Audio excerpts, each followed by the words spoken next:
Hi everyone, నేను మీ NKR. ఈరోజు మనం ఈ వీడియోలో బిఎంఐ టాపిక్ సంబంధించిన కండిషన్స్ని లైవ్ ప్రొడక్షన్ చార్ట్లో ఎలా కోడ్ చేయాలి అనేది సింపుల్గా చెప్తాను. జస్ట్ 1 మినిట్ వీడియోలో అయిపోతుంది. బిఎంఐ రిలేటెడ్ ఎనీ కండిషన్ని పాస్ట్ నుంచి మనం సింపుల్గా స్కిప్ చేస్తాం. అది ఏ కండిషన్ అయినా కానీ బిఎంఐ రిలేటెడ్ ఉంది అంటే పాస్ట్లో ఇంకా దాన్ని చూడాల్సిన అవసరం లేదు, స్కిప్ చేయడమే. దానికి రీజన్ ఏంటంటే ఒక పర్సన్ 5 years బ్యాక్ 120 kgs ఉన్నాడు, బట్ ప్రజెంట్ అదే పర్సన్ సేమ్ వెయిట్తో సేమ్ ఒబిసిటీతో ఉండడా అనేది మనకు కన్ఫామ్ అవ్వదు. సో అన్కన్ఫర్మ్డ్ డయాగ్నోసిస్ని మనం కోడ్ చేయం. మీకు ఎగ్జాంపుల్ అర్థమవుతుందని ఇలా చెప్పాను. దీని కాన్ఫ్లిక్ట్స్ ఏంటంటే సేమ్ యాక్టివ్ హెడర్లో అలానే వైటల్స్ కానీ లేదంటే ఎక్కడైనా యాక్టివ్ హెడర్స్లలో బిఎంఐ సంబంధించి లోయర్ వాల్యూ దానికి కూడా సర్టైన వాల్యూ అనేది ఉంటుంది. దానికంటే బిలో ఉంటే మనం కోడ్ చేయం.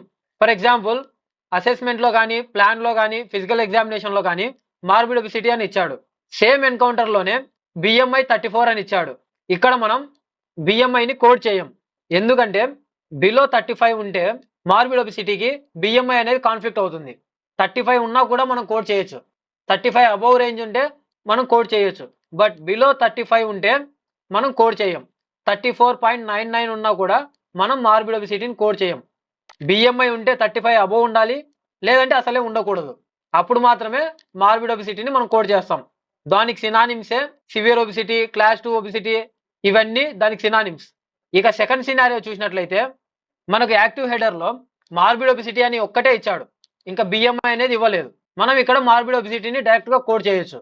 బిఎంఐ ఉంటే మనకు బిలో 35 అనేది ఉండకూడదు, అప్పుడు కాన్ఫ్లిక్ట్ అవుతుంది, లేకుంటే ప్రాబ్లం ఉండదు. ఇది ఒక సినారియో. ఇంకో సినారియో ఉంది. ఈ సినారియోలో అసెస్మెంట్లో ప్లాన్లో మార్బిడ్ ఒబిసిటీ అని ఇచ్చాడు ఎక్కడో చోట, బట్ ఫిజికల్ ఎగ్జామినేషన్లో మాల్ న్యూట్రిషన్ అని ఇచ్చాడు. చాలామంది ఏమనుకుంటారంటే మార్బిడ్ ఒబిసిటీకి మాల్ న్యూట్రిషన్ కాన్ఫ్లిక్ట్ అవుతుంది అనుకుంటారు, కానీ అవ్వదు. మనం ఇక్కడ రెండింటినీ కోడ్ చేస్తాం, కోడ్ బోత్. ఎందుకంటే అతను ఒబిసిటీతోనే ఉన్నాడు, అంటే చాలా ఓవర్ వెయిట్తో ఉన్నాడు, అలా అని చెప్పి అతనికి పూర్తిగా న్యూట్రిషన్ ఉన్నట్లు కాదు. Mall nutrition different, morbid obesity different. So మనం ఇక్కడ రెండింటినీ కోడ్ చేయొచ్చు. మాల్ న్యూట్రిషన్కి అలానే మార్బిడ్ ఒబిసిటీకి ఎలాంటి కాన్ఫ్లిక్ట్ అవ్వదు.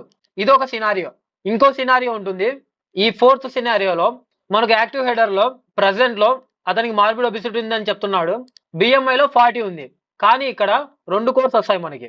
ఒకటి బిఎంఐ వస్తుంది, అలానే మార్బిడ్ ఒబిసిటీ కూడా వస్తుంది. దీనికి హెచ్సిసి వాల్యూస్ ఉంటాయి. మీరు లైవ్ ప్రొడక్షన్లోకి వెళ్ళినప్పుడు ఇవి అర్థమవుతాయి. మ్యాక్సిమం ఈ సినారియోస్లోనే మీకు కండిషన్స్ ఉంటాయి. ఈ వీడియో మీకు నచ్చినట్లయితే సబ్స్క్రైబ్ చేయండి, లైక్ చేయండి, షేర్ చేయండి. Thanks for watching.